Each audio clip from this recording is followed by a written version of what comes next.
what do you think a client needs to understand, Hiba, before coming to this place? Like, how does he know? How does he identify that I'm going through this and this is what I need?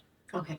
So I think the first step for us is when a client reaches out. ठीक है, they'll reach out and often enough they're going to use the word psychiatrist. So पहले तो हम उनको थोड़ा सा psycho educate करते हैं कि okay, what are you looking for? So we have an intake team who works with any inquiry that comes in. They first do a little bit of psycho education. They get the basic information, and then in house we make an assessment. Okay, this person needs to see a doctor. This person needs to get an assessment done. This person needs a psychotherapist, or this person. And sometimes we actually get clients who say, "I want CBT" or "I want a somatic practitioner." So वहाँ तो हमारा काम आसान है because They know what they identified it. want, yeah. Although sometimes what they've identified may not be that The best need, thing for them. which we then recommend. So what we do is a little bit of psychoeducation for clients to understand, okay, this is what you may need. This is what our suggestion is, and then we give them a few recommendations as an agency of who we feel would be a good fit.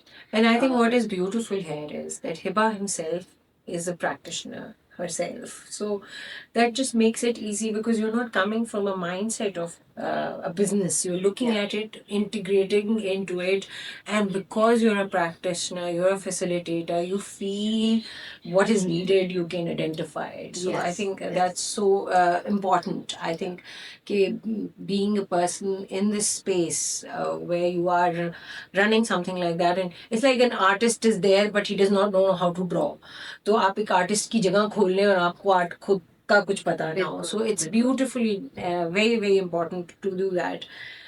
एक और जो चीज़ I would love to know is how does one know or want to know कि आपके अंदर ये shift आ गया है या ये shift something has changed. Yeah.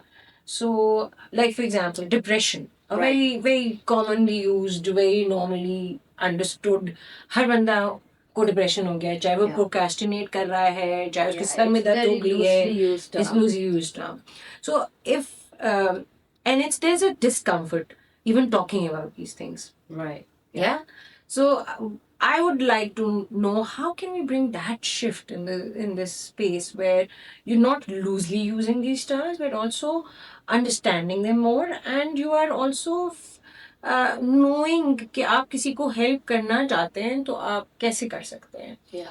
So if a person who is going through something like as simple as not being able to get up from bed, a lot of people are here, वो इतनी बात तो कर सकते हैं. इससे ज्यादा उनका कंफर्ट जोन नहीं कि क्यों नहीं उठ पा रहे, हम बिस्तर से नहीं उठा जाता हमसे सुबह. और अगर उनको कुछ तो what do you think is recommended to such person who's going through this minimum thing? Yeah. How would you suggest what to do?